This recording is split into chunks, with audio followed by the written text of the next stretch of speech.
আসসালামু আলাইকুম সবাইকে, আশা করি সবাই ভালো আছেন।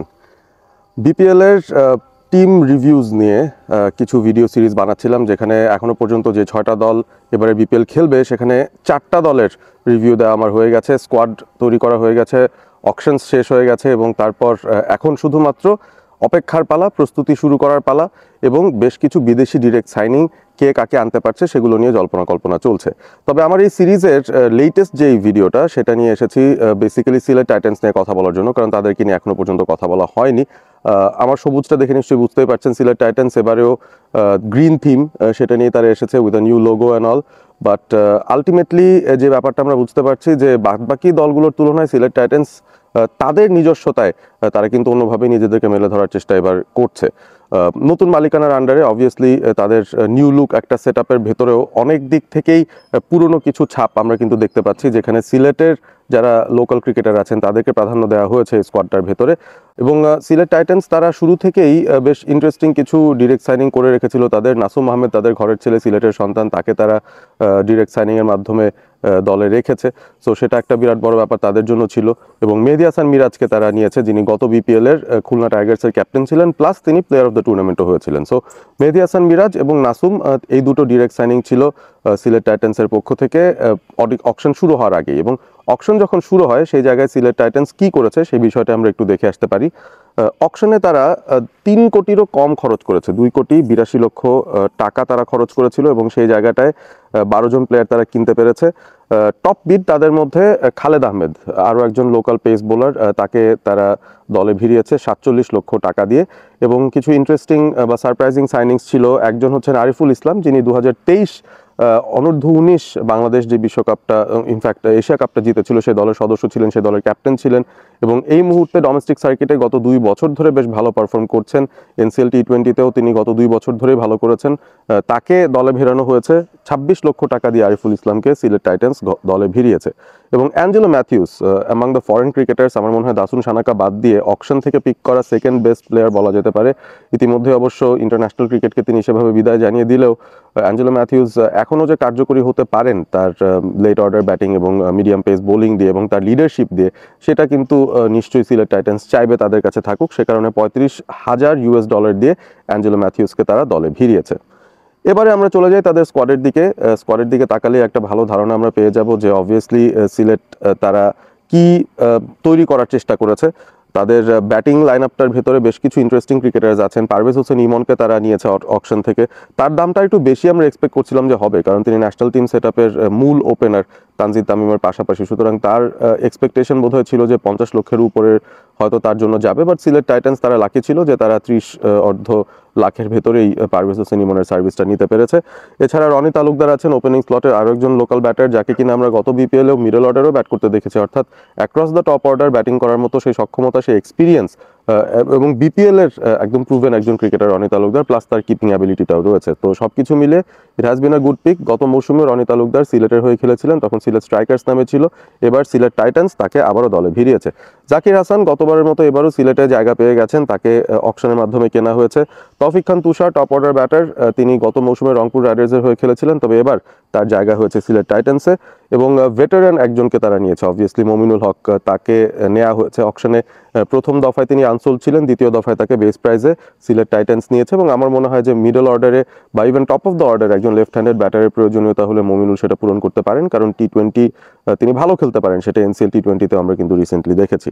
এবং এরই সাথে অ্যারন জোন্স, ইউএসএ থেকে রিক্রুট, গত বছরও তিনি সিলেটের হয়েই খেলেছিলেন।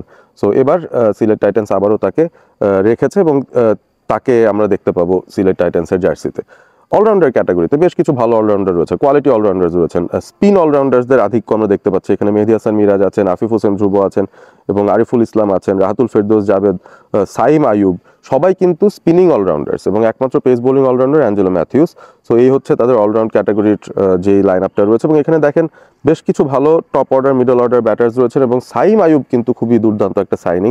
যদিও তিনি পুরোটা সময় বিপিএল এর সাথে থাকতে পারবেন কিনা সিলেট টাইটান্সের সেটা একটা প্রশ্ন, বাট তিনি যদি থাকেন অবভিয়াসলি তাদের শক্তিমত্তা অনেক বেশি বৃদ্ধি পাবে, কারণ অ্যাজ এ ওপেনার তিনি ভালো পারফর্ম করবেন, সেই সাথে তার বোলিংটাও কিন্তু খুব এফেক্টিভ হয়ে যায় ইদানিংকালে। Saim Ayub I think could be a star for Sylhet Titans, তিনি যদি ঠিকঠাকভাবে নিজেকে মেলে ধরতে পারেন এই জায়গাটায়। খুব ভালো একটা অ্যাকুইজিশন হয়েছে অন্তত ওই top of the order plus বোলিংয়ের অপশনটা বোলস্টার করার জন্য। এবং বোলিং যে জায়গাটা রয়েছে সেখানে অবভিয়াসলি সিলেটের স্ট্রেংথটাই হওয়ার কথা তাদের পেস, কারণ সিলেট স্বভাবতই পেস বোলিং, যারা পেস বোলার রয়েছেন তাদের স্বর্গরাজ্য বলা যায়, তাদেরকে ক্রিয়েট করে সিলেট। এখান থেকে বেশ কিছু পেস বোলাররা চলে আসেন। সো সেই জায়গা থেকে এবাদত হোসেন আছেন এই দলটায়, Khaled Ahmed the most expensive from the auction তিনি আছেন, এবং রুয়েল মিয়াকে রাখা হয়েছে, শহীদুল আছেন। সুতরাং 4 জন লোকাল পেসার খুব ভালো লেভেলের রয়েছেন। সেই সাথে নাসুম আহমেদ রয়েছেন, যাকে ডিরেক্ট সাইনিংয়ে নেওয়া হয়েছিল এবং এই মুহূর্তে সবচেয়ে ইমপ্রুভড টি-20 বোলার তাকে বলা যায়। বাংলাদেশ ন্যাশনাল টিম সেট আপে এই মুহূর্তে অপরিহার্যই হয়ে গেছেন, এবং এখন তার ব্যাটিংয়েও যে ইমপ্রুভমেন্টটা তিনি আনছেন, অ্যাট নাম্বার 8ও তাকে নামিয়ে দেওয়া হলে কিন্তু খুব অবাক হওয়ার মতো কিছু হবে না। তিনি ব্যাটিংটাতেও বেশ ভালো ইমপ্রুভমেন্ট দেখাচ্ছেন ইদানিং সময়, ক্লাচ পারফরমেন্সেস তিনি দেখাচ্ছেন বেসিক্যালি। এরপরে আমরা বোলিংয়ে আরও কিছু অপশনসে যাই, যেখানে দুজন বিদেশির কথা বলা যেতে পারে, একজন মোহাম্মদ আমির এবং একজন সালমান ইরশাদ।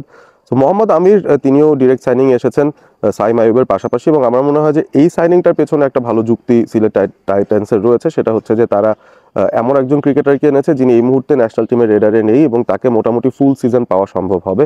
মোহাম্মদ আমিরের কিন্তু পিএসএল রেকর্ড দারুণ, এর আগেও বিপিএল খেলেছেন, সেখানেও তার রেকর্ড দারুণ, এবং তার এক্সপিরিয়েন্সটা ডেফিনেটলি পাকিস্তান দলটাকে তিনি এখন যেহেতু দিচ্ছেন না, এই বিপিএল সিলেট টাইটান্স দলটাকে কিন্তু তিনি সেভাবে দিতে পারবেন। সো বোলিংয়ে দেখেন যে লোকাল স্টার্সদের পাশাপাশি বিদেশিও খুব ভালো মানের একজন পেস বোলারকে তারা দলে ভেড়াতে পেরেছে, এবং সেই সাথে সালমান ইরশাদও কিন্তু ভালো একজন পেস বোলার, এই মুহূর্তেও বেশ প্রতিষ্ঠিত একজন টি-20 পেস বোলার তিনি। সো ওভারঅল আমার কাছে মনে হয় যে সিলেট তাদের দলটাকে গুছিয়েছে ভালো, স্কোয়াডটা ভালো গুছিয়েছে, এবং এরই সাথে আরও নতুন কিছু ফরেন সাইনিং তারা আনছে, এবং ইন্টারেস্টিংলি তারা কিন্তু ওমার জায়ের দিকে হাত বাড়িয়েছে। আফগানিস্তান এই সুপারস্টার, যিনি এই মুহূর্তে টি-20 ইন্টারন্যাশনালসের নাম্বার 1 অলরাউন্ডারও হয়েছেন, ওডিআই সার্কিটেও তাকে ওই জায়গার আশপাশে আমরা দেখছি। সো ওমার জাই তিনি আসলে কি করতে পারেন আমরা জানি।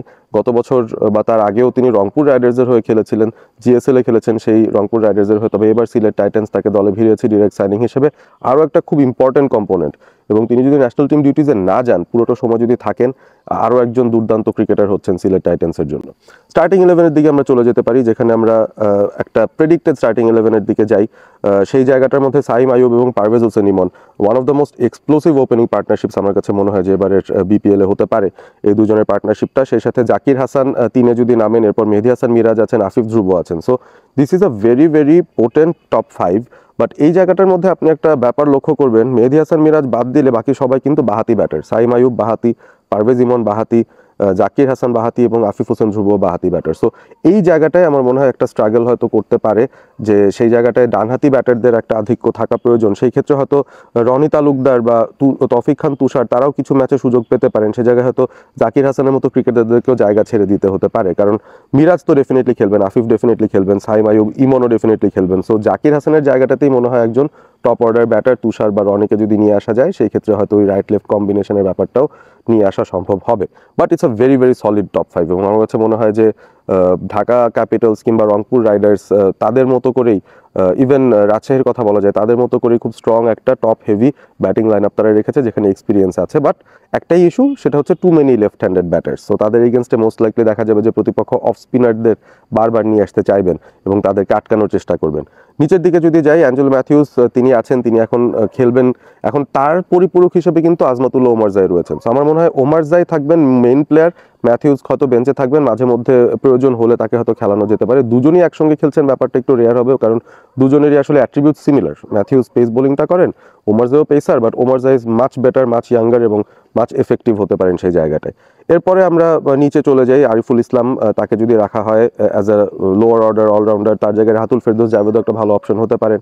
তারপর নাসুম আছেন, এরপরে হচ্ছে 3 পেসার, খালেদ আহমেদ, মোহাম্মদ আমির এবং সালমান ইরশাদ। এবং এই দুজন বিদেশির জায়গায় যে কোনো দেশিরাও কিন্তু ঢুকতে পারেন, এবাদত হোসেন, শহীদুল, রুয়েল মিয়া, তারা যে কোনো সময় সুযোগ বের করে নিয়ে আসতে পারেন। So overall it's a pretty balance team. Top অর্ডারের একটা সমস্যার কথা যেটা বললাম, টপ অর্ডার মিডল অর্ডারে যে টু মেনি লেফট হ্যান্ডার্স, এটা একটা ব্যাপার হয়ে যায়। বাট ওমর জাই আসাতে আমার মনে হয় ব্যালেন্সটা অনেক ইমপ্রুভ করেছে সেই জায়গাটায়।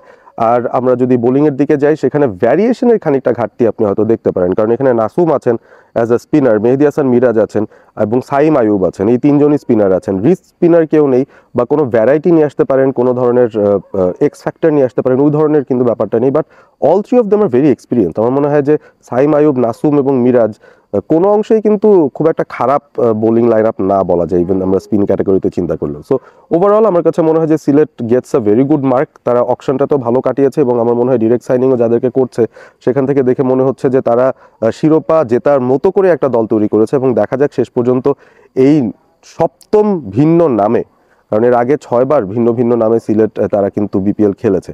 সর্বশেষ সিলেট স্ট্রাইকার্সের হয়ে স্ট্রাইকার্স নামে খেলেছিল, এবার খেলছে সিলেট টাইটান্স নামে। সো দেখা যাক টাইটান্সরা শেষ পর্যন্ত প্রথমবারের মতো, সিলেট যেহেতু এখনো পর্যন্ত একবারও বিপিএল জেতে নেই, প্রথমবারের মতো বিপিএল জেতার স্বাদ পায় কিনা নতুন মালিকানার আন্ডারে, সেটাই আমরা দেখার জন্য অপেক্ষা করছি।